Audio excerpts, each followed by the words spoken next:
Well, I was just thinking about earlier today. So I was thinking about having you come on. I know we've kind of crossed paths, but haven't really done too much together. I don't think we've actually done a transaction together. But I know you're a great agent. You have a lot of sales history. You do very well. I was curious, like, what prompted you to make the switch from your old brokerage to Real, and what that transition looked like, and how have things gone so far since you've been here? Got it.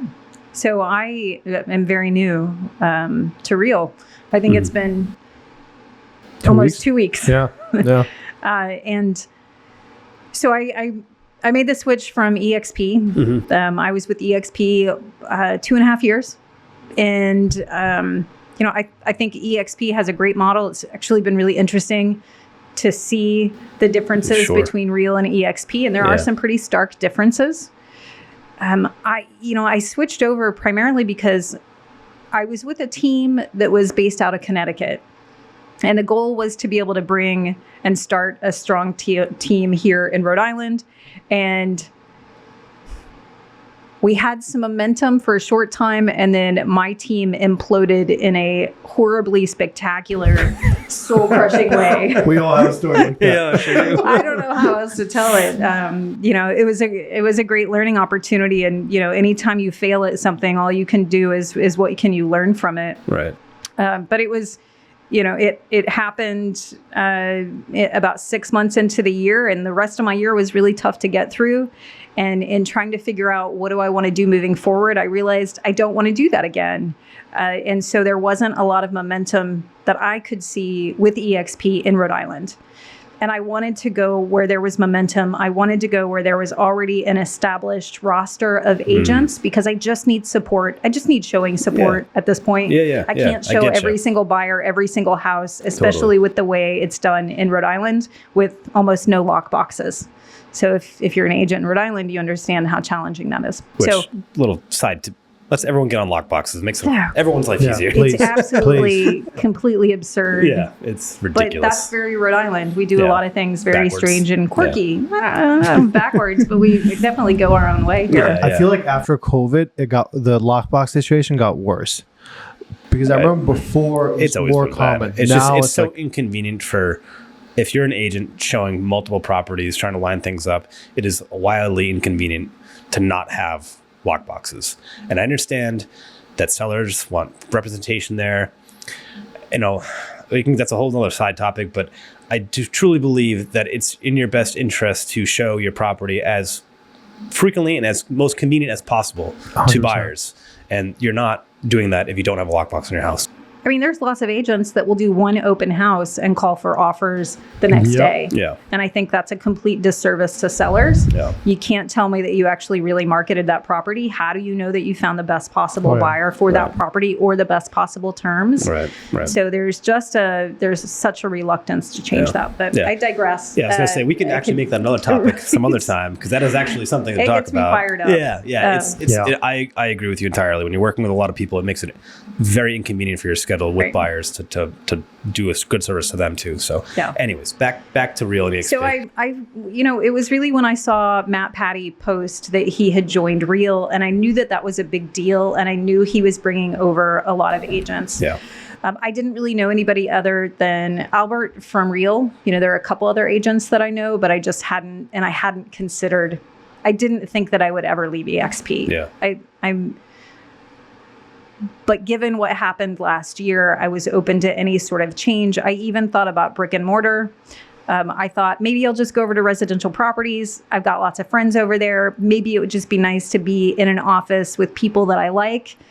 But at the end of the day, I couldn't do it. Right. I don't feel like the traditional brokerage fosters or creates an environment of cooperation within their agents. You're competing against everybody. You have no stake in anybody else's business other than maybe for a brand perspective. Yeah. So then I thought, okay, do I stay with EXP? But again, I see EXP agents, even in Rhode Island, working in silos because of the way that EXP allows agents to build a downline. On one hand, if you want to build a strong downline, I think EXP does a great job with that. Mm-hmm. But it fosters really only collaborating with agents, at least in your local market, that are only in that downline. Interesting. Versus I think at Real, that model is a little bit different. Okay. And my hope is that there will be more collaboration, not only within the individual teams that are in Real Rhode Island, but within the whole brokerage as a way for me to be able to build as well. Right. That's literally one of the core values. One of the reasons why I love the company is one Real. And really what that means is that it's one company, and you can't create sub companies and sub organizations within the company, rebrand them and do all that stuff. And I think that's exactly what you're going to find, which is it all goes from the leadership and it kind of trickles down into the states, into the brokers and the agents, and we all kind of have the same attitude towards that. And one of the benefits and one of the things that you can kind of see that in action is when you look at the co-sponsoring thing. That's one of the reasons why this was created, so that they can back that one Real thing, so that, you know, you have a relationship with 2-3 agents or 2 agents and you want to kind of collaborate with both of them. You don't want to leave someone behind just because maybe you like the other person a little bit more, right? And once I think they did that, it really opened up the floodgates of really true collaborations and really strengthening relationships at a higher level rather than competing. I honestly don't feel like I compete with anyone at Real in any capacity, production, or when it comes to agent conversations or anything like that. So that's what I love about it. And obviously I've known you for a while. You and I connected. I think the first time I actually met you, I've known you before I met you, because when we started both doing the YouTube channels, Right. I remember looking, I'm like, is anybody else doing this? I remember seeing you, and obviously you do a lot of production, so I've just known you from the business, but I never known you in person. And I remember one time I was showing a house in Rumford, Rhode Island, and my clients who found me from YouTube were waiting outside in line at that point. There was a lot of people there. And she walks in with a different client, and my client goes, "Oh, that's Jess." I'm like, "What?" I'm like, "Well, this is going to be awkward." I didn't know, like, maybe she worked with them. She goes, "Oh, no, we know her from YouTube, too. Like, we both watched both of your channels." And then he starts talking to him like, "Hey, do you have the Mustang?" And all this and all that. So her and I hit it off there in the conversation. Then we've stayed in touch ever since. But that's what I'm excited for you to now be here at Real, so that we can kind of grow this together and provide value, not to just the community of real estate, the consumers, but there's the community of real estate agents, people who need help, because I do think that you bring a very unique perspective and approach to the way you do business. Yeah. So, I mean, we haven't had, Matt Patty came over, big team, a lot of production, but like an individual agent with your level of production, we haven't had someone at quite that level since you a while. So it was like, now it's nice seeing people that have super high production see the value here. Yeah. Which I think when I came here 3 years ago, almost to the day, I thought I was like, I thought I made a mistake after the first month I was here, because what you see now was not what it was. It was the vision, and the vision has played out to where we are now. Just like, wait, it was worse than this? It was tough. Like it was truly a startup company, and it was like rough going for a few months. I remember looking at Justin and be like, "Hey, you better be right, man. You better be right, because I don't know if this is the right move." But I've been thrilled to see the company grow to where it is now. Kind of leads me into my question. You said there are a couple like stark contrasts between EXP and Real, and I don't want this to turn into any kind of negative about any other companies. I think all companies have good things and bad things about them on all sides. But what do you feel like the big contrasts are between EXP and Real? To be honest with you, I don't really know anything about EXP. I never explored it. I'm nothing against it. I truly don't know anything about it. So, well, and I'm still getting to know Real. Yeah. I'm sure there's a lot that you probably haven't really fully explored the technology platforms yet. Yeah. So one thing I didn't mention that you just sort of briefly spoke to. So at EXP, their cap is 16. Mm-hmm. Real, it's 12. Mm-hmm. Pretty close there. Yeah. But I was on a team, so it was a different split. Gotcha. That was the other reason that I left the team. When you look at and when you really do the math, I'm just what it cost me. And there was a vision, there was a picture. It was supposed to be that we were going to have more agents. And so I would build my downline and that would help pay for it. But that didn't happen. And so I needed to go where it was going to cost me the least amount of money possible, which I've never done. Even at my original brokerage, when I first got my real estate license, the cap was still $25,000. Yeah. So if I actually added up how much of somebody else got a big part of my business, it would probably make me ill. Yeah. When it's been, I've done more than 20 million over the past 4 years, each year. Mm-hmm. And before that it was at 15. So I'm not going to do the math. It's a lot. Yeah. And I don't know that agents really think about that. When you really think about, okay, what is that platform? What is that brokerage providing me? And that's how I think of a broker. It's just a platform. What are they doing to grow your business? Right. Same with the team. What are they doing to grow your business? And does it make sense? And at the end of the day, are they bringing in at least 3 times what you're paying out? Right. And the answer for me was, oh God, absolutely not. Right. So that was a big reason that I changed. Who's going to take the least amount of money so that I can focus on myself and my family? Right. In terms of the differences between EXP, again, and it remains to be seen if I think that EXP does it better than Real. Sure. Because I do think that you've got, from what I can see, you can build a massive downline because of the way they've structured it at EXP. You can essentially build your own brand and you can say, I put all of these things together and I'm going to give them to the agents that come to my downline. The channel junkies are a great example. And I know that you and I both, through our YouTube channel, we followed the channel junkies. They eventually signed on to EXP because they can give away all of their training for anybody that joins them and signs on under EXP. But I don't think that would be allowed through Real. Not directly. I mean, right? You can still provide value, but you can't. It's a different way of doing it. Correct. And I think EXP says, go ahead and do that. Amy Gregory is a great example. She built her business through Instagram, and now she's got Powerhouse, and that's her whole downline. And all her templates, all of her way of building her brand. Now we know that 1,000 agents sign on and only 10 agents are actually going to do what she says, right? Yeah. So that's the way that I think EXP has built massive growth and allows people to build these massive downlines. I don't want to do that though. So that's just not my goal. If it was my goal, I don't know yet if Real would make sense for me. Yeah. So that's a really good point. I remember in 2020, a buddy of mine went to EXP at that time, and he loved it, was all about it. He's not there anymore, by the way, but I remember he introduced me to a couple of the people who recruited him, who were doing similar stuff as far as kind of like these subgroups, right? And I remember being in the meeting, I was like, I like these guys, they're go-getters. I just didn't love that rebrand within the company and then you're part of us now type thing. Yeah. I don't know. That's just who I am. Maybe some people have the need to be a part of a group like that and be like, oh, I run with these guys or I run with that guys. And that was the reason why I remember saying no, this is just not for me. Right. And then later on Real came along and it was just this non-threatening brand with the platform, with everything that you need to run your business.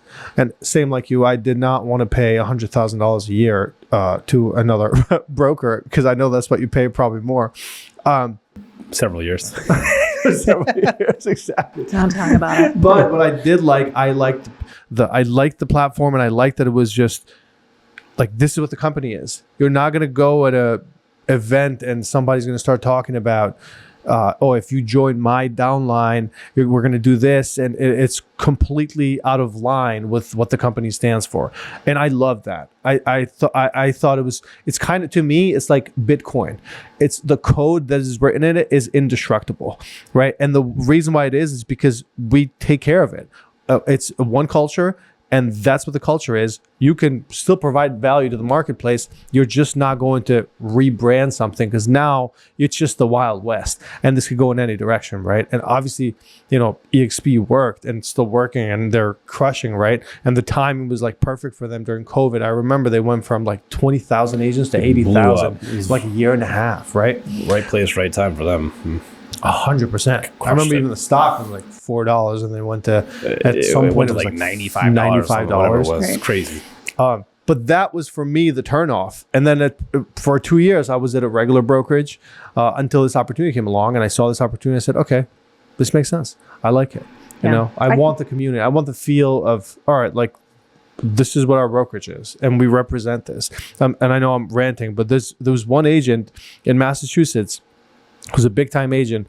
When he joined Real, he started doing similar things like that, where he had like a group, and he was providing, if you join me, I'll give you Facebook leads and stuff like that. And I remember it was shut down fairly quickly. I don't know if you remember or not, but in about 2 months, it was not a conversation anymore. And we all like hated it. We all were like, and it's not like we were jealous. It was just not in brand. It was just, we were not leading with the right thing, because we were just talking about Facebook leads. They don't work, or they work very little. And then you're bringing people in because you're going to give them leads. It's just not the right way to do it. I think that those are the two biggest distinctions that I see so far. I think the technology for both companies is very useful. Yeah, I'll be curious to see should do like a 3-month review or an annual review to see what the difference is. Because I think I haven't been at a different company for 3 years now, but from where we are or where we were when we started to where it is now is like drastically different, and in a good way. Like everything that they said they were going to do, they've done, which is also very encouraging for the future too, because when they say they're going to do something, I believe them, and I know it's going to get done the right way. So I'll be curious to see how you adapt to all the stuff that we have here, and what you kind of compare EXP to technology wise to Real. I thought like EXP had some third-party providers for different things. I don't know, like signature platforms or whatever. Did you guys have like an in-house platform? So it might be very similar then. So yeah, I'll be really curious to see what it looks like for you. Yeah. What's your plan? So besides selling houses, what do you want to do? I'm not saying like, do you have a plan? What's your plan? What's your vision? So I'm assuming, specifically within Real, I assume. Yeah, within, real estate. You made the move. This is a big move. We're very excited about it. And I know you already kind of hit the ground running. You're already hosting an event next week. You have about 30 people signed up. So I'm curious, like what you think you're going to bring from your previous experience, because I know you had most of it was positive, if I'm not mistaken. So like I'm just curious to know what you're going to bring here for us to take advantage of it. Yeah, I want to cultivate an environment of people that I want to work with.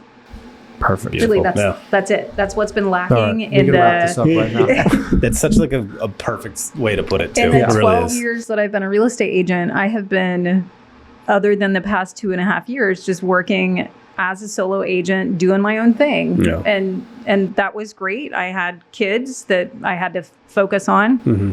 But they're moved out of the house now. Yeah. So I have more time, and I just want that environment that I've been looking for. And I love working with other agents. I love mentoring agents. I know that I've done a lot of unique things. I'm an open book. I like to share ideas with people. I like to build and grow. And it's more fun to do it with other people. For sure. 100%. And so I loved my Connecticut team. I really think, David Brooke has really created an amazing team, but it was hard to do that remotely. It was hard to not do that with that person, that figurehead being in that place. Physically in the same space. Right. So, but I think that we can do that here. Again, going back to Matt, I think Matt has some unique, we're very different. His client presence is very different than mine. And, but I think as a leader in the community, we've got some similarities. And then the same with both of you and with Justin. Mm-hmm. And, I think that there's some women that need to be fostered and brought into that leadership role as well. And I think that we could do something unique in Rhode Island. There's a lot of brokerages. I mean, this was the only, I considered two. Yeah. It was this or it was one other place. What was the other place? Those residential properties. And then when I look at the, $1 million a year. The numbers again. I like the agents. I don't have an issue with the leadership team. But when I look at the environment that they cultivate within their brokerage, it's not what I'm looking for. Mm-hmm. I think that's one of the big things that, from an attraction standpoint, I don't want to say struggled. I think it's getting easier now that more people have come over. But I think a lot of people initially are like, well, you don't have an office. Like, that's been the big hang up for a lot of people, is like, we want an office space to go to. The reality is, like, my old brokerage, we had 200 agents there and the same 7 people you saw every day, 3 of which were staff. So it's like, what do you really need an office for? Yeah. But like, we have a couple office spaces now from agents that have their own space that they're happy to share. But we do so many things from a collaboration standpoint, things like this, and get-togethers, and we have weekly meetings. Like, there are all kinds of stuff that we do in person that I spend more time with agents at this company live and in person than I ever did before. So I think that's a common misconception from like the virtual brokerage. Yes, like the technology is virtual, but from an agent standpoint, like, we have face-to-face, belly-to-belly conversations with agents inside Real all the time. It's just not the office traditional way of doing things. And another thing that I love is my previous brokerage. It was all Rhode Island. Like, all the agents that I knew were Rhode Island. So I created really good relationships that I still foster, and they're great. But now I've been able to create relationships with people in New York, in California, in Maine, New Jersey. I know more people in Connecticut than I ever did before. I know, exactly, right? And I love that, because it's just, and then it's up to you, right? So, there's a couple of agents that have come on that I've brought on that they really never plugged in, right? And they never show up to any networking things. And I invite them every time we have something. And then you'll see a year later, they're a little, like, maybe this is not for me, right? They have that attitude. It's totally understandable, but you have to make an effort to be there, to show up like you're doing already, right? Which is amazing. And once you do that, you're going to start seeing the opportunities opening up. Then the referrals that come in, I love that part. Like, Sarah in Connecticut, crushes. I was just talking to her. She did, I believe, like 45 deals last year. And I think it was 18. Like 18 or 19 were referrals directly from Real, just because she networks, right? She's connected with all these agents. So it's the opportunity there. You just have to take advantage of it and make it your own. And I love that you can connect with people. And I love that I can go to pretty much anywhere in the States and connect with an agent and have lunch with them. And because I probably know them from somehow, Do you not you don't have an assistant? So I don't. My model has changed a lot over the years. I've never had like well, that's a lie. I had one like a live in-person assistant for during 2021 to 2022. My thing is like the way I structure my business. And again, you said you're like an open book. I'm an open book on how I do things. I'm very lean. I don't have a lot of expenditure on certain things. It was during a time where I started to try and build out a team and quickly realized that I did not like the team dynamic personally. I had a couple agents that were working for me. Great people, nothing against them. It just, in fact, I still do work with one of them. I just didn't like being the team leader, the rainmaker, having all the Facebook leads and the Google leads, and I wasn't going to hold you accountable to call 20 people a day. Just not my thing. I'm a firm believer in there's a million different ways to run a real estate business and how you want to structure it. Calling 20 people a day is not the only way to do it. So I never really was keen on the whole team thing because that kind of felt forced, and I never wanted to be held accountable like that from a calling standpoint. Activity basis, sure, but you got to want to do it too. And if you're not going to want to do it, it's never going to happen, no matter how much you can incentivize somebody. But I don't have an assistant anymore. I had a VA a couple times, but the way I do things, I have a transaction coordinator who kind of acts as my assistant from the transactional side of things, which I think is the most time sunken thing about a real estate transaction is all the stuff that happens from purchase and sales to closing. So from a admin standpoint, that's kind of what I have. And then from just like a back end standpoint, I have everything so systematized, it's really easy for me to do. It's about an hour a day for me to make sure everything's up and running properly. So I've run very lean. I'm very organized and very systematized about how I do things. Have a great TC, and that allows me to kind of do what I got to do. So Got it. All right. My biggest pain point was showings. Yeah. And that jigsaw puzzle, Yep. because I'm heavy on buy side, probably 75% still buyers. Yep. And so that's what I hired out. Huge So time, she's full time. She's in my email inbox and communicating in my CRM with all my clients. So on that text thread. Yep. And then scheduling showings. And then, I'll have her do some, she'll help me with some marketing or kind of wherever I can fill in. And sometimes she's going to be busier than other times. Sure. And hopefully when she's not super busy, that's when she's doing other things. Yeah. So that's why I was always apprehensive to bring in a full-time admin, because I just felt like they would have not enough stuff to do. I'm not super heavy on marketing stuff in the back end, like very simple, basic things that I do. But from a daily, hourly, I try and think about what they would do. And I'm like, I don't know what you would do. So, from a buyer scheduling showings, like sometimes you get a flurry of buyers and you're busy. And sometimes, like right now, I don't know what they would do. I don't know what to do myself. Never mind what to pay someone to do. Oh, got it. So, interesting. So it just depends on everyone's different about how you want to approach your business. I just knew it wasn't for me. Got it. And I've kind of focused on the last couple of years, kind of really narrowing in on what I'd really like doing, what I'm really good at, and focusing on those things and kind of stripping back everything else, and kind of just being very clean and very simple in what I do. So, do you do a business plan each year? So yes and no. I have goals that I set typically, but in terms of like breaking that down, I don't. I kind of know where my business comes from each year. I kind of look at, all right, what happened last year? Where do those transactions come from? Is that duplicatable? But I also, now you have history. I go back. I've been doing this for going to my 13th year.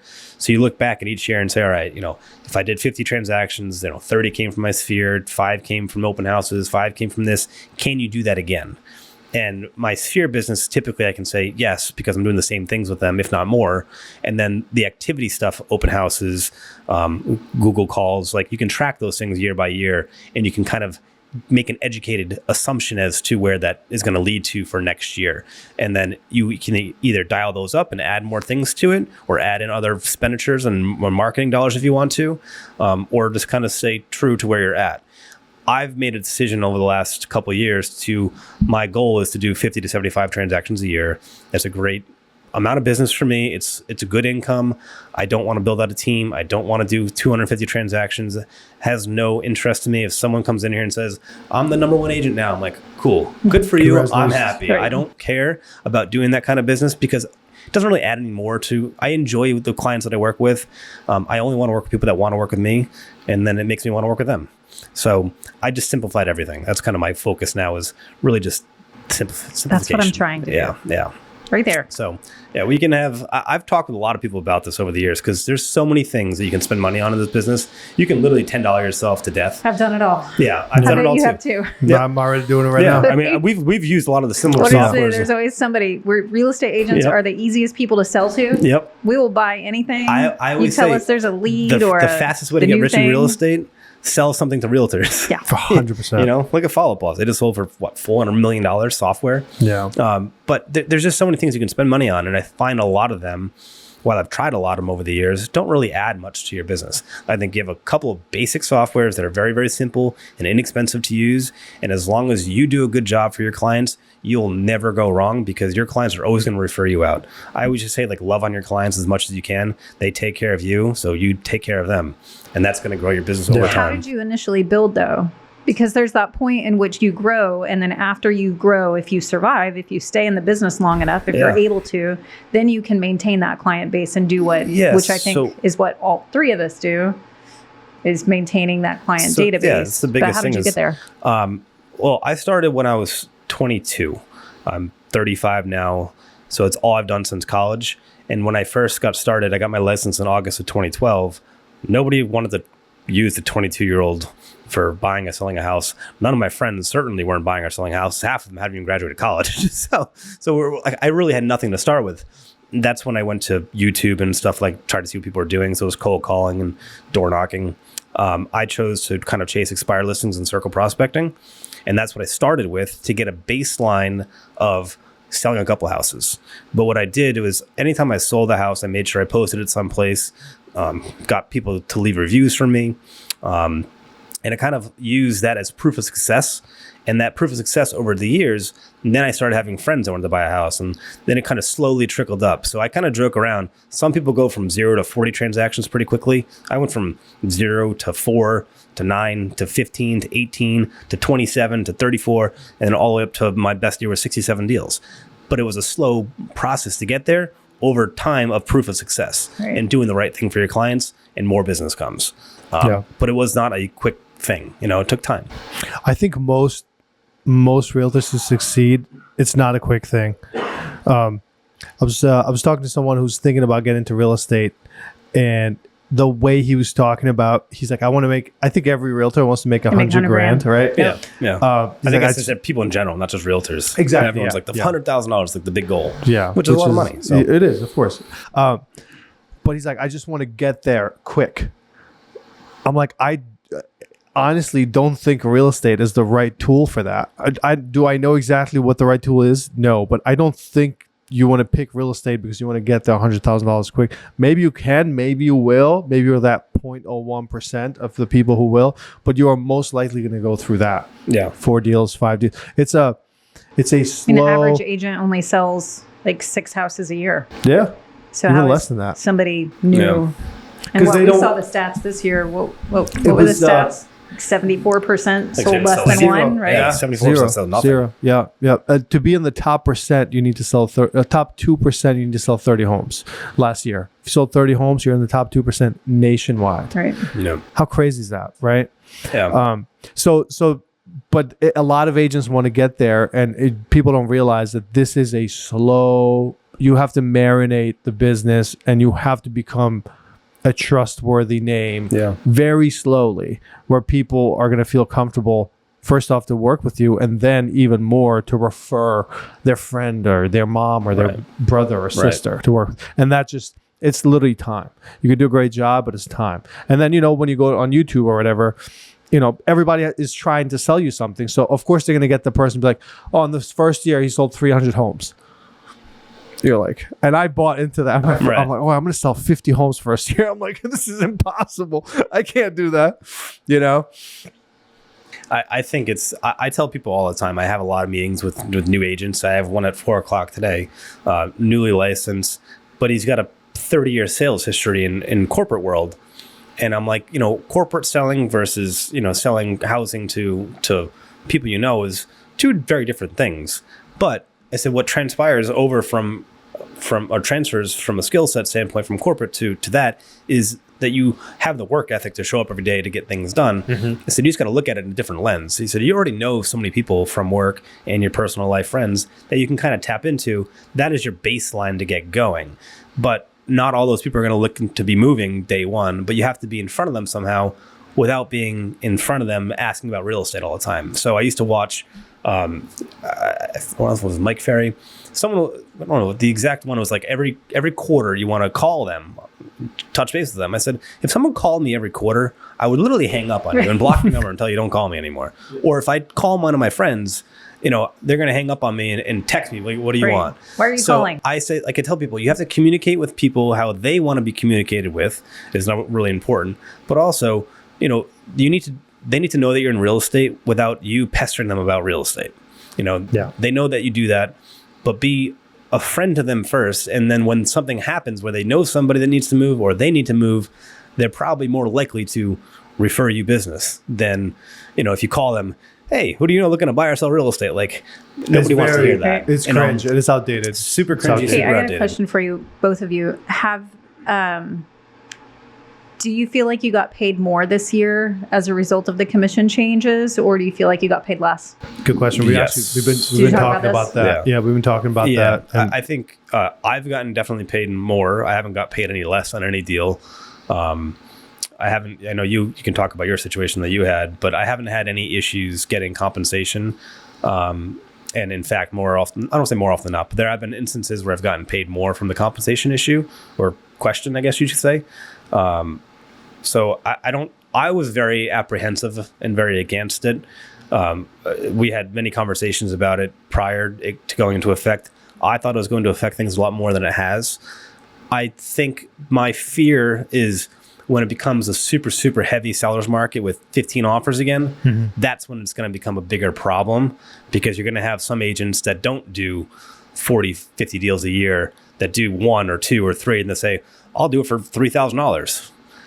And then suddenly, I don't think they're providing a good value to their buyer. Yeah. And I think that can get buyers in trouble.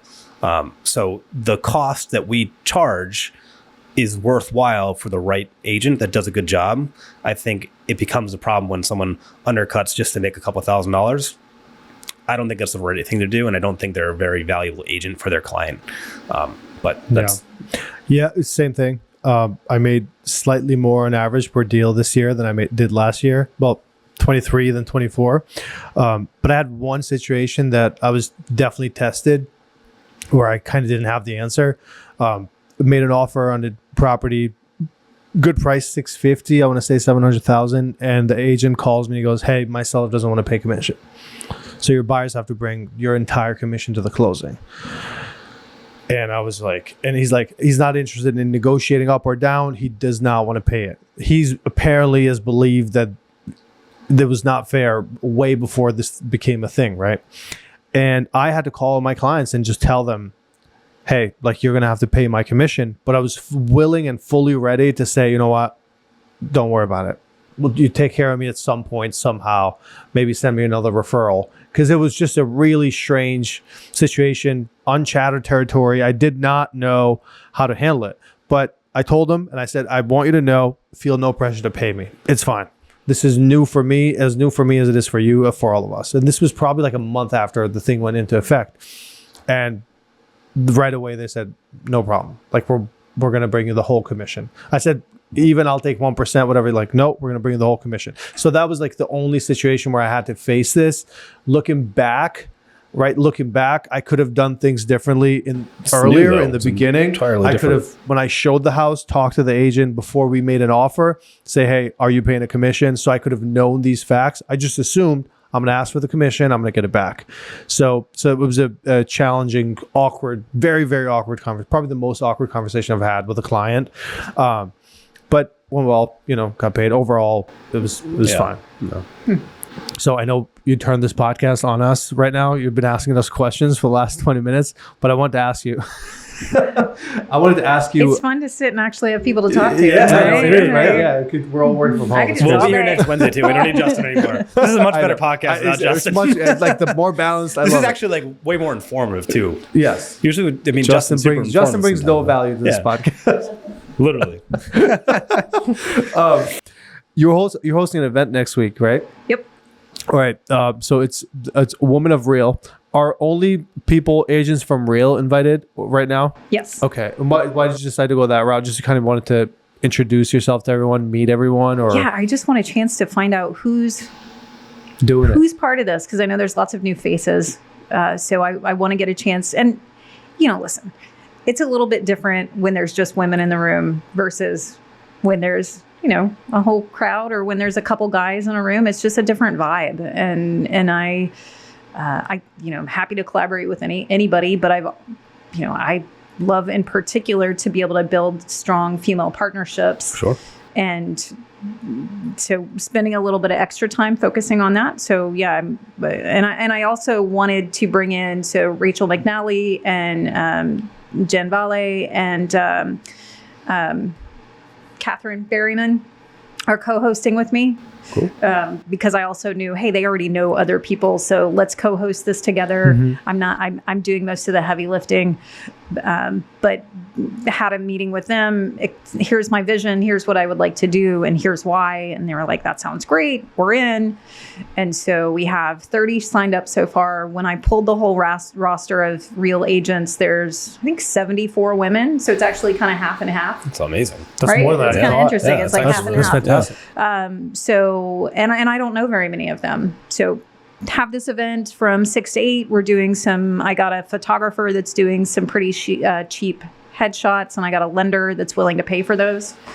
We're going to have the lender is going to bring in his marketing team, so we'll have some good social media opportunities. We're going to do kind of some icebreakers. So I get awkward myself at networking events. I can talk in this format, but if I have to just walk into a room of 40 people, and be like, "Hi, what do you talk about?" So I love it. I got a format that we're going to follow. I'm sending everybody a form to ask them some questions about their business and what training they'd like to see, because I feel like if we can show other people that we actually do have community, more people are going to be interested in and attracted to that. You're in Rhode Island, right? Yeah.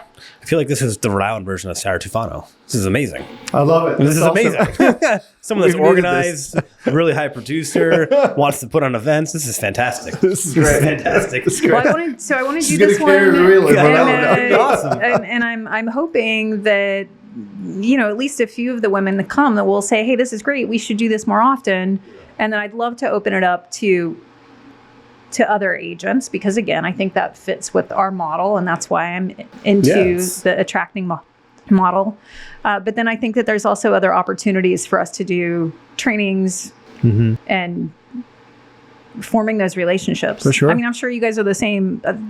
Most of the time, the way I'm able to get an offer is accepted is because I know the agent. Absolutely. I was just going to say, collaboration with other agents, regardless of what company you're at, is the most important thing. And also so underrated. 100%. I lean into that as much as possible. 100%. And I know if you have a listing, and as long as my offer's obviously got to be the best offer, but you may be willing to give me that little bit of inside information. 100%. And I certainly will as well, as long as I know I'm getting the best possible terms for my seller. Of course. Yep. And that's how I'm going to do it. Yep. So, and it goes a long way. Like, I'll even disclose to my clients and say, "Hey, I know this person. I've worked with them before. Credible." Right. Like, they're going to not just make you the best offer, but close this deal actually, right? I had this conversation on Saturday. Same exact thing. Yeah. It was just saying, I was talking with another agent who's hopefully joining, and a lender that I do work with. When you have good people on the other side of a transaction, I can tell my seller, "Listen, I want to be able to have an open, transparent conversation with these agents to make sure that I, as your agent, and you're my client, to get you the most amount of money possible, like, these conversations should be had. I don't like when people are very closed off and aren't willing to have conversations, because I don't think you're doing a good job for your client." Yes. Absolutely. And when you have good people that you can trust on the other side of the transaction, both lenders and agents, makes everyone's life easier. Yeah. And you're doing a good job for your But client. I don't think people understand that's what negotiating is. I agree. Yeah. And I think, that's a training 100% opportunity. agree. But you also have to be able to articulate that to your seller, Correct. because people just have this other idea of what negotiating is, and it's all closed and quiet. It's not negotiating at all. No. Right, that's not That's how like that's it- buying a car. Yeah. That's buying a car. It's different. That's literally just you not sitting how it back works. doing nothing. Yeah. That's not doing a good I'll job. tell you guys a quick story, right? 2 weeks ago, I submitted an offer. The offer I submitted was, let's just say it was $650, right? And asking. And my client was willing to pay more for the house, but they didn't just want to throw in a number. They wanted a counter. I tell the agent this with the permission of my client, say, "Hey, my client is excited about this house. If you counter us, we could make an even better deal." They were willing to pay up to $100,000 more, but $50,000 they wouldn't even flinch, right? She calls me back. She goes, "Oh, they decided to get another offer because they waived inspections," and she costs her clients between $50,000 and $80,000 by just not being willing to cooperate, and blows my mind, right? Blows my mind. And it's just that they're just like the I don't closed think off. agents know that they can negotiate in that way. That's a good point. I don't think they know. I don't think that we're not taught that at real estate school. And if you are in a brokerage that offers no training other than, I don't know, like the most basic. Yeah. I think they just, I really truly think they don't understand how to do it. That's part of like I've long said the licensing thing in the courses that you get to get a real estate license have no implications as to what you can do in real estate, but also how you can operate and successfully operate for your client's behalf. to be honest, I've always said it's like a state money grab is what it is. It's just another way for the state to make extra income. This just made me actually you said something that just made me realize something. Most brokers, when they focus on their trainings, they focus on how to help you prospect or get another deal, which is fine. It's great, right? But not a lot of people focus on actually how to maximize profits, how to squeeze a deal to its capacity. Nobody actually teaches you how to negotiate.